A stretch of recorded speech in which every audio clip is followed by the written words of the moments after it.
Hello everyone, today will talk about the cooperative society. और देखो, मैंने आपसे कोऑपरेटिव सोसाइटी साथ साथ के सारे इंपॉर्टेंट फीचर भी यहाँ पे लिख दिए हैं जहाँ से बीएचयू इंट्रेंस में क्वेश्चन बनने के चांसेस ज़्यादा हैं। तो what is cooperative society? Cooperative society is an voluntary association of people form for the purpose of mutual help. एक ऐसी वॉलंटरी एसोसिएशन होती है जो लोग फॉर्म करते हैं अपनी इकोनॉमिक सोशल हेल्प को प्रमोट करने के लिए। ऐसे सोसाइटी को क्या कहते हैं? कोऑपरेटिव सोसाइटी कह देते हैं। बाकी सारी फॉर्म्स ऑफ बिजनेस ऑर्गेनाइजेशन का ऑब्जेक्टिव प्रॉफिट मोटिव होता है, लेकिन जो हमारी कोऑपरेटिव सोसाइटी है इसका ऑब्जेक्टिव प्रॉफिट मोटिव नहीं होता, इसका ऑब्जेक्टिव होता है सर्विस मोटिव। आपको ये चीज याद रखनी है कि कोऑपरेटिव सोसाइटी का जो ऑब्जेक्टिव हो क्या है, वो है सर्विस मोटिव। ये सर्विस क्या करते हैं? ये सर्विस प्रोवाइड करते हैं। Next is the formation. तो सर, कोऑपरेटिव सोसाइटी का जो फॉर्मेशन है that is done as per the cooperative society act 1912। इनका जो फॉर्म होती है कोऑपरेटिव सोसाइटी जो एग्जिस्टेंस में आती है वो कैसे आती हैं? कोऑपरेटिव सोसाइटी एक्ट 1912 के द्वारा। और वहां पे क्लियरली मेंशन है कि ऐसी सोसाइटी को फॉर्म करने के लिए मिनिमम 10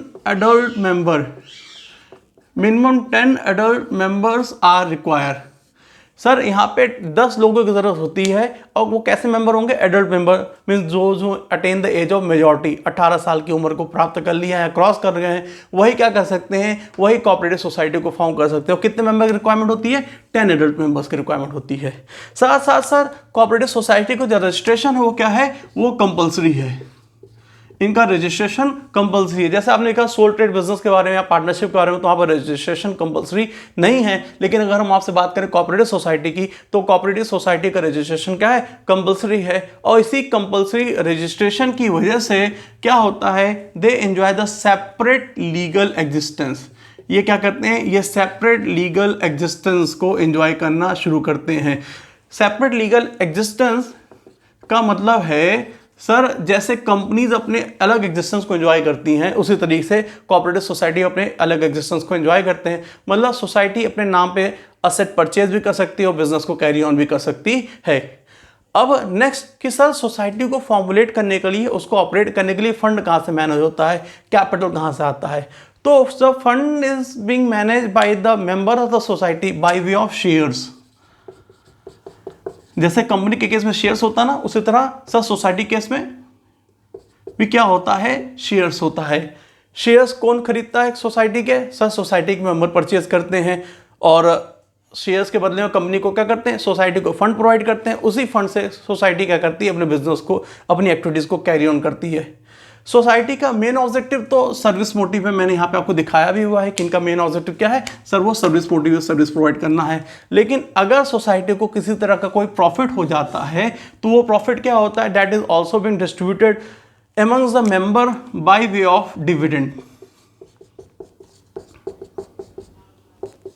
सर, सोसाइटी को अगर कोई प्रॉफिट हुआ, इनका मेन ऑब्जेक्टिव सर्विस मोटिव है, लेकिन अगर कोई प्रॉफिट ऑन कर लेती है सोसाइटी, तो सोसाइटी उस प्रॉफिट को क्या करती है? मेंबर्स के बीच में डिस्ट्रीब्यूट कर देती है। किस माध्यम से? डिविडेंड के माध्यम से।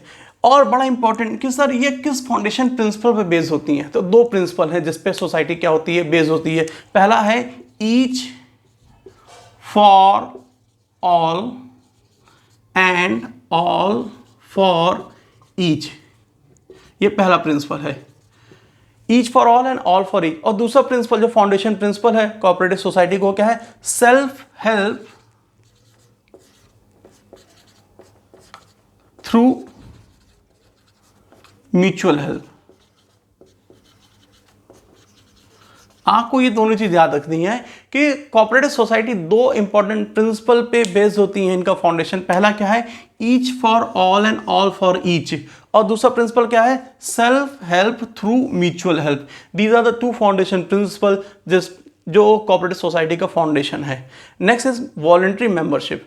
सर, सोसाइटी की मेंबरशिप कैसे मिलती है? वो वॉलंटरी है। जो कोई भी चाहे वो क्या कर सकता है? वो सोसाइटी का मेंबर बन सकता है। ठीक है, कंपल्सरी नहीं है, हम किसी को फोर्स करके नहीं, जो क्या है वो क्या कर सकता है? सोसाइटी का मेंबर बन सकता है। और जब कोई इंडिविजुअल या एग्जिस्टिंग मेंबर चाहे तो सोसाइटी को छोड़ भी सकता है, mayor by serving A notice. कोई भी एग्जिस्टिंग मेंबर अगर कोऑपरेटिव सोसाइटी को छोड़ के जाना चाहता तो एक नोटिस सर्व करेगा और सोसाइटी को छोड़ के जा सकता है। सर, नेक्स्ट क्या है? इसका वोटिंग राइट। अब वोटिंग राइट इंपॉर्टेंट है। सर ध्यान से देखिएगा, यहाँ से भी क्वेश्चन बना हुआ है। तो वोटिंग रेट क्या आता है, 1 वोट फॉर 1 मेंबर। मैं यहाँ पे लिख दे रहा हूँ 1 vote for 1 member. 1 vote for 1 member मतलब सोसाइटी में अलग अलग मेंबर्स हो सकता है, किसी मेंबर ने ज़्यादा कैपिटल कंट्रीब्यूट किया जिसका ज़्यादा शेयर हो, किसी मेंबर के पास कम शेयर हो, लेकिन नहीं, वोटिंग रेट सबका क्या होता है, बराबर होता है। 1 मेंबर 1 वोट, एक मेंबर एक ही वोट दे सकता है, उसके कैपिटल कंट्रीब्यूशन से सर उसकी वोटिंग रेट पे कोई असर पड़ता नहीं है। आपको ये चीज़ याद रखनी है। Next is control. तो जो कंट्रोल है यहाँ जो सोसाइटी का मैनेजमेंट है, that is being done by the management committee. एक कमिटी बनती है, वो कमेटी क्या करती है, वो कमेटी सोसाइटी का मैनेजमेंट या सोसाइटी का ऑपरेशन को कर्स्यू करती है। लेकिन वो सोसाइटी कैसे होती है, वो सोसाइटी फॉर्मुलेट की जाती है बाय द मेंबर। किस बेसिस पे सर, ये इस बेसिस पे 1 वोट फॉर 1 मेंबर। सर एक मेंबर सर क्या करता है, वोट प्रोवाइड करता है, और जिस लोगों को ज़्यादा वोट मिलता है वो क्या करते हैं, वो मैनेजमेंट टीम में आ जाते हैं और वो सोसाइटी का मैनेजमेंट करना शुरू कर देते हैं। तो ये यहाँ तक हमने आपसे बात कर ली कोऑपरेटिव सोसाइटी के इंपॉर्टेंट पॉइंट्स की। अब मैं आपसे बात करूँ टाइप्स ऑफ कोऑपरेटिव सोसाइटी। तो now will discuss about the types of cooperative society. तो देखिए हमारी जो पहली है ये क्या है, कंज्यूमर कोऑपरेटिव सोसाइटी, नाम ही बता रहा है। तो ये वो कोऑपरेटिव सोसाइटी होती है which is being form by the consumer sir to protect their interest, है ना। एक ऐसी कोऑपरेटिव सोसाइटी जैसे कंज्यूमर फॉर्मुलेट करता है ताकि कंज्यूमर क्या करे, बेटर क्वालिटी प्रोडक्ट को परचेज भी कर पाए और रिजनेबल प्राइस पे। तो उसको हम क्या कहते हैं, consumer cooperative society. Next one is the producer cooperative society. अब प्रोड्यूसर कोऑपरेटिव सोसाइटी और इसी से रिलेटेड एक और है, that is marketing cooperative society. तो दोनों को अंडरस्टैंड कीजिएगा। प्रोड्यूसर कोऑपरेटिव सोसाइटी एक ऐसी कोऑपरेटिव सोसाइटी होती है जिसको प्रोड्यूसर खुद ही फॉर्मुलेट करता है ताकि सर प्रोड्यूसर क्या कर पाए, टूल्स और इंप्लीमेंट्स को मार्केट से परचेज कर पाए रीजनेबल प्राइस पे। और मार्केटिंग कोऑपरेटिव सोसाइटी भी प्रोड्यूसर के द्वारा ही फॉर्मुलेट की जाती है ताकि स्मॉल प्रोड्यूसर क्या कर पाए, वो अपने प्रोडक्ट को ईजिली सेल कर पाए या एफिशिएंटली सेल कर पाए। तो दोनों producer cooperative society and the marketing cooperative society, याद रखना आपको, ये दोनों सोसाइटी कौन फॉर्मुलेट करता है, sir small producer. Next is the farmers cooperative society. तो ये वो कोऑपरेटिव सोसाइटी होती है जिसको फॉर्मुलेट कौन करता है, फार्मर करता है। यहाँ प्रोड्यूसर और फार्मर में दोनों थोड़ा सा डिफरेंस है। प्रोड्यूसर मीन्स छोटे मोटे बिजनेसमैन, स्मॉल बिजनेसमैन, जबकि फार्मर मीन्स क्या होगा, किसान हो जाएगा हमारा। तो फार्मर्स कोऑपरेटिव सोसाइटी फॉर्मुलेट करता है फार्मर ताकि वो इंप्लीमेंट्स को जो फील्ड में यूज होते हैं, उनके खेतों में यूज होते हैं, उनको रीजनेबल प्राइस पे परचेज भी कर पाए और सब वो कलेक्टिव फार्मिंग के फायदे को भी उठा पाए। इसलिए वो क्या करते हैं, वो फार्मर कोऑपरेटिव सोसाइटी को फॉर्मुलेट करते हैं। Next is the housing cooperative society, जहां से क्वेश्चन 2 बार बन चुका है बीएचयू इंट्रेंस में। ये क्या होती है, ये वो कोऑपरेटिव सोसाइटी होती है sir which is being form by the people who are desirous of having the house at reasonable prices. ऐसे सोसाइटी वो लोग फॉर्म करते हैं या फॉर्मुलेट करते हैं जो इंटरेस्टेड होते हैं सर अपने खुद के घर को प्राप्त करने में सर कम दामों पे, रीजनेबल प्राइस पे, कम दामों पे। ठीक है। नेक्स्ट होती है क्रेडिट कोऑपरेटिव सोसाइटी।